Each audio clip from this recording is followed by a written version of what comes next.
고교가니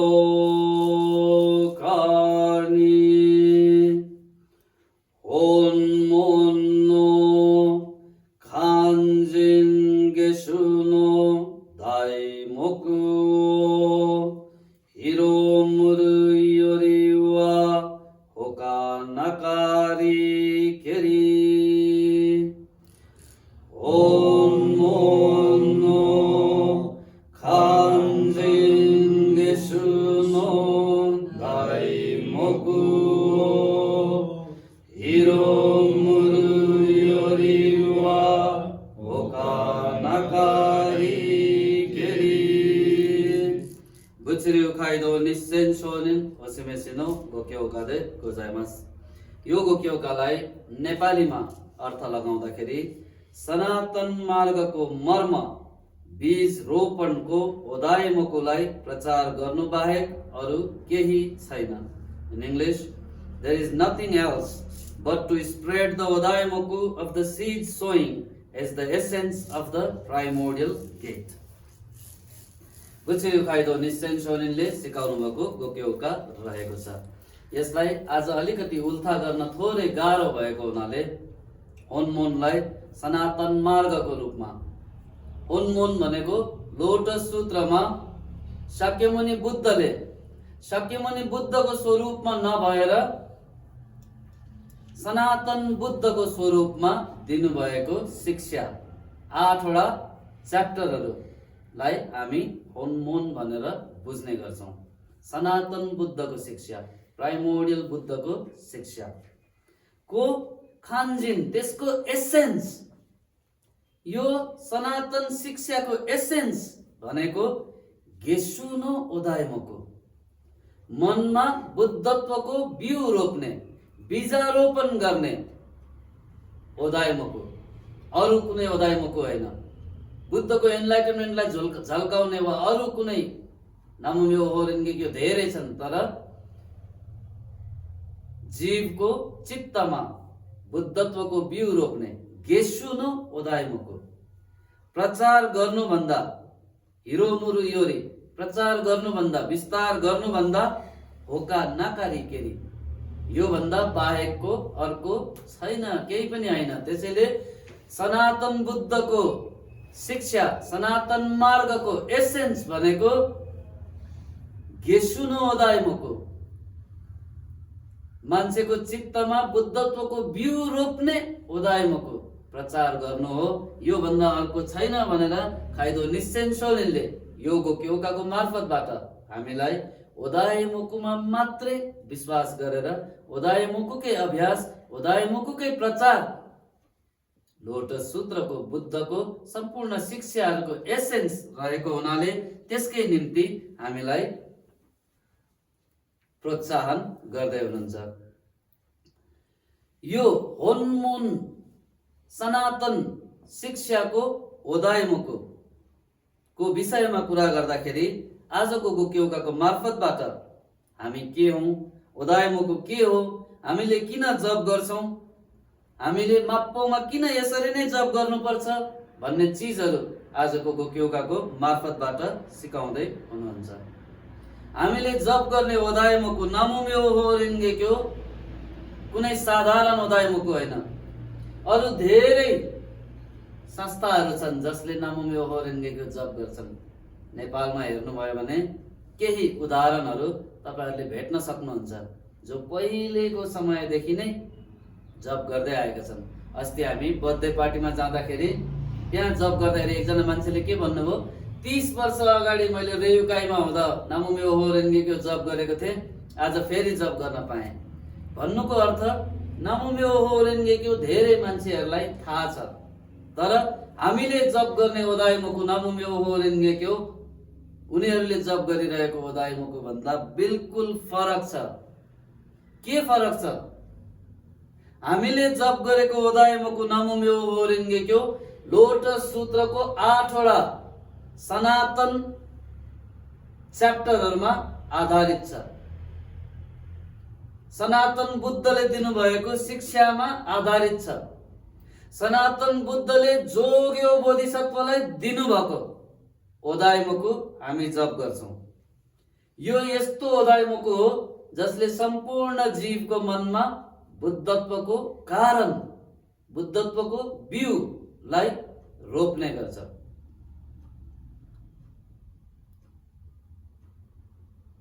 यो यति शब्दमा हाम्रो सम्पूर्ण अभ्यासको सार रहेको छ।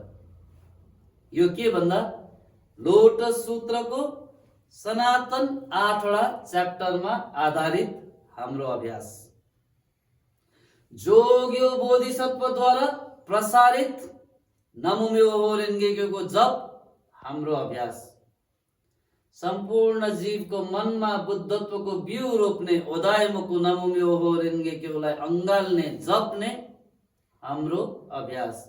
यो सनातन अभ्यास, होन्मोन बुच्छिरिसुको अभ्यास यति भनेर हामीले बुझ्न सक्छौं। त्यसैले यो ओदाइमोको नमो म्योहो रेन्गेक्यो जुन हामीले जप गर्छौं, यसलाई बुद्धत्वको बिउको रूपमा दिइएको छ।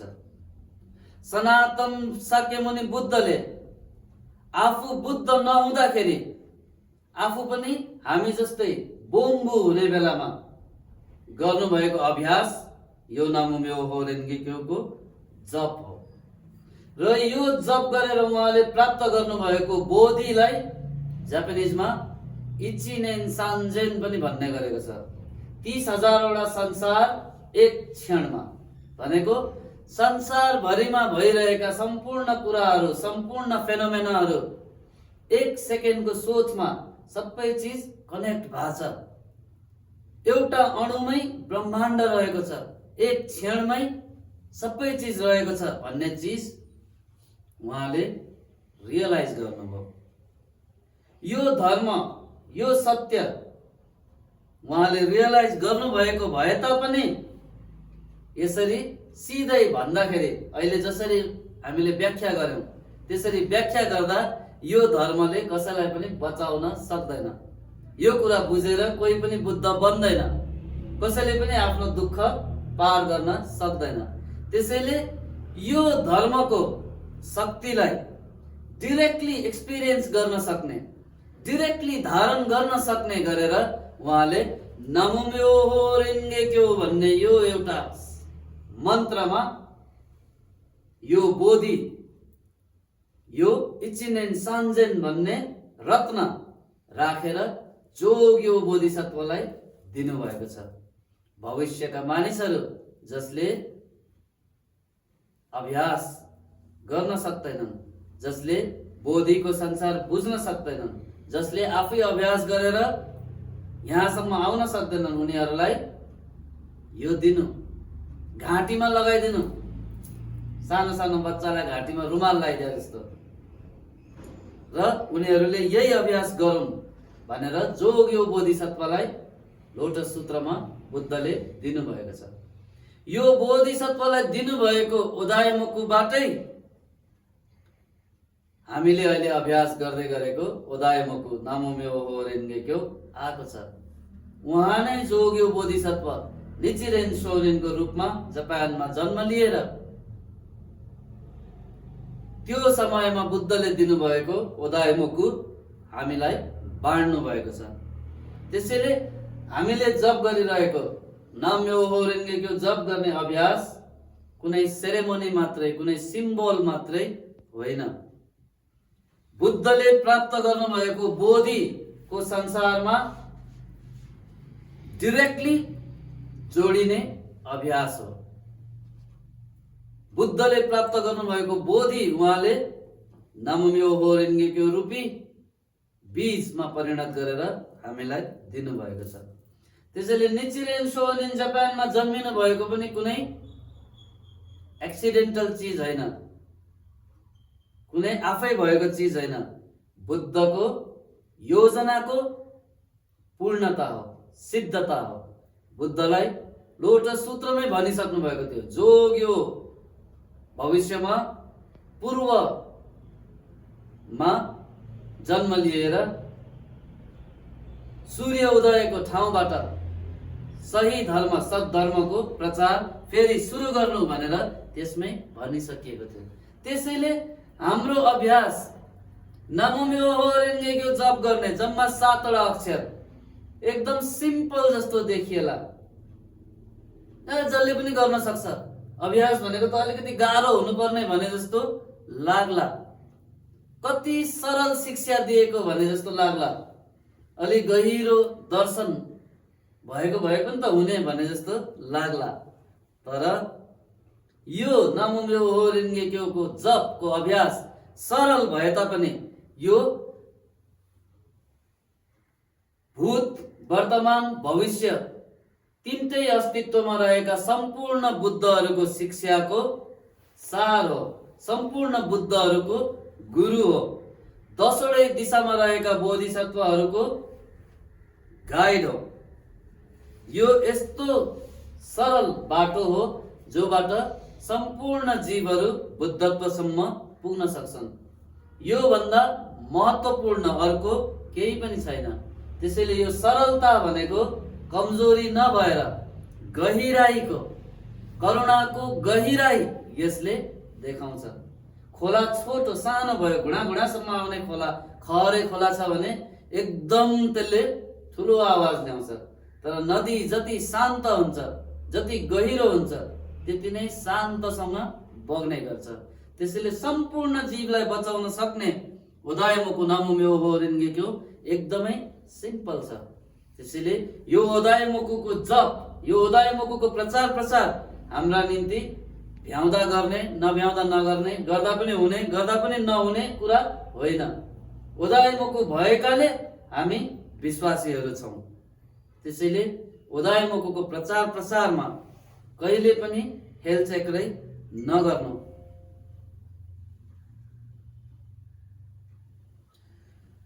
प्रोपगेसन, धर्म विस्तार भन्ने चिज शब्दले बोल्ने चिज मात्रै होइन, शब्द बाँड्ने चिज मात्रै होइन।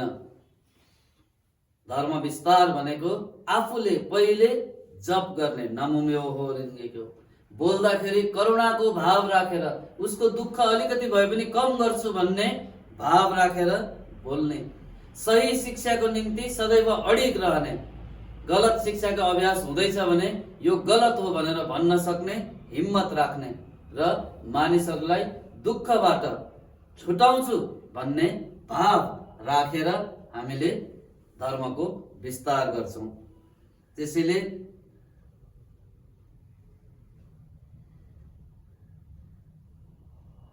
श्रद्धा गर्नुहुने हामी सबैले अरू कुनै चीज श्रद्धा गर्नका निम्ति खोजिराख्न जरुरी छैन। ओदाइमोकोमा अरू कुनै चीजहरू थपिराख्न जरुरी छैन। ओदाइमोको नामुम्यो रेङ्गेक्यो भन्दा अर्को चीजमा निर्भर हुन हामीलाई जरुरी छैन। जप पनि गर्छु, ध्यान पनि गर्दै जान्छु, समथा विपासना जान्छु, जरुरी छैन।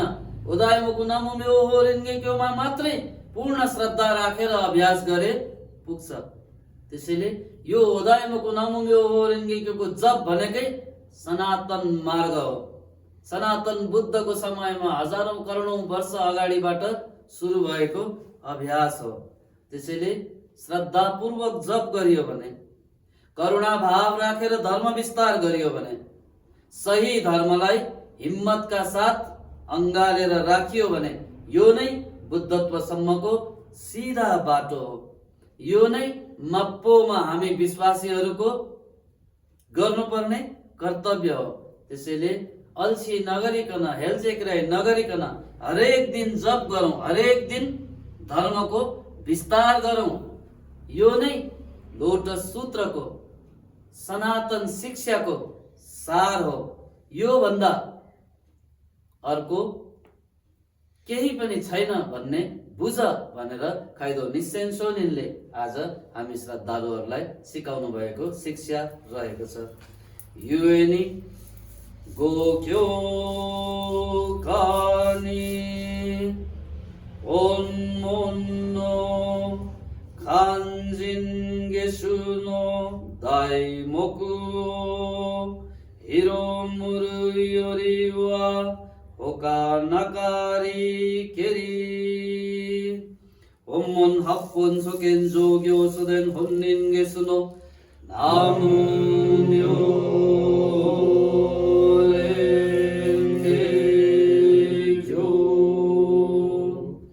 आरिगातो गोजाइमास। ありがとうございます。